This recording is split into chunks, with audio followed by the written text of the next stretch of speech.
With the beautiful open world and distractions around every corner, it can be tough to pin down what to do first when you finally finish the prologue. So today we're going to be taking a look at 5 things to do first to help you out during your first playthrough. So let's stop wasting time and get after it.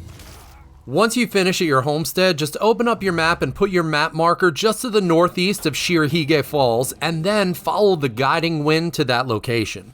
Within this area, we'll grab the charm of Kaneyago, which increases the amount of common and rare metals as well as black powder you collect while you're scavenging. It's a huge help at the beginning of the game when you need a lot of materials to upgrade your melee weapons, your guns, and your armor. After riding for a bit, once you get to the area, you'll see some shrine gates which will lead you to Fall's Rest Shrine, which is just one of many shrines that you'll need to navigate, but this particular shrine also has another advantage besides the charm, which will save you a metric ton of running around during your first playthrough. I know it sounds made up, but it's real. Shrines consist of a lot of climbing, swinging, and jumping to get to the top, and some parts may be a little annoying, but at the end of the day, it's really worth it. Once you finally make it all the way to the top, all that's left to do is honor the shrine and you'll be granted the charm of Kaneyago for your trouble.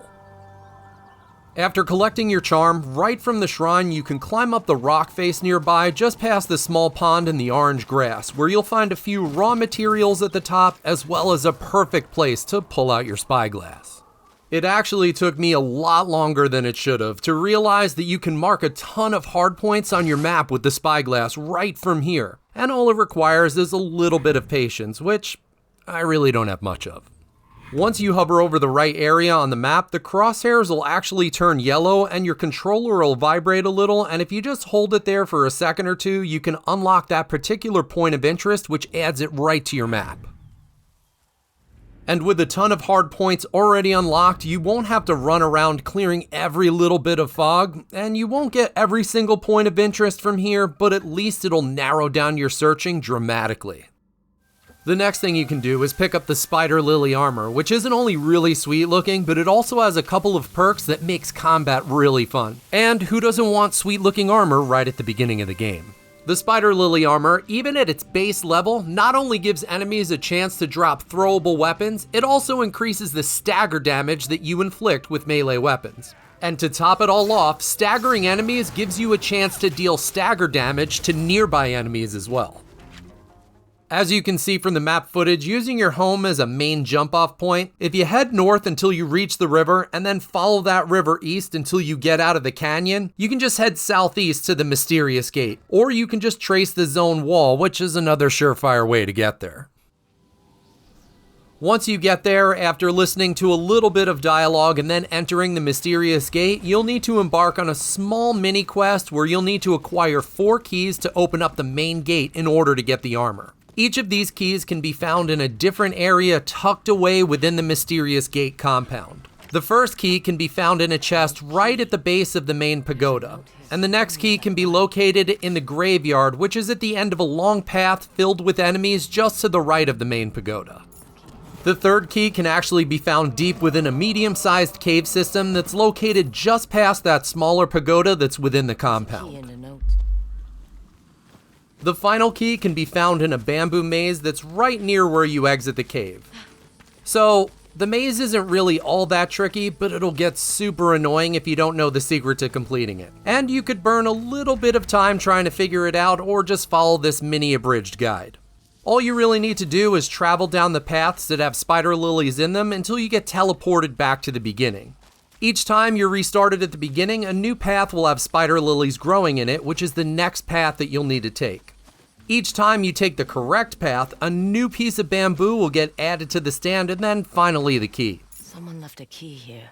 And as a side note, if you're one of those OCD completionists like I am, once you finally get the armor, the bamboo stand in the maze actually opens up for use. And there's also a hat at the very top of the main pagoda you can add to your wardrobe before opening the door that leads to the armor. With all the keys in hand, you can now open up the door and get ready to explore the remainder of the abandoned estate. After completely exploring it and unblocking a passage with your grappling hook so you can squeeze through it, you'll come to the end where you'll need to face off against the general, and once he's defeated, the armor's all yours for the taking. The next thing you'll want to do is travel south of your home to unlock the Katara Gambling Den, which gives you the ability to make a fair amount of coin in the beginning of the game so you can afford to buy ranged weapons, upgrade armor, or any other trinkets that you desire. As you can see from the map footage, you can either put your map marker in the area south of the lake, or if you unlock this point from the shrine with your spyglass, it'll be displayed as a lakefront house.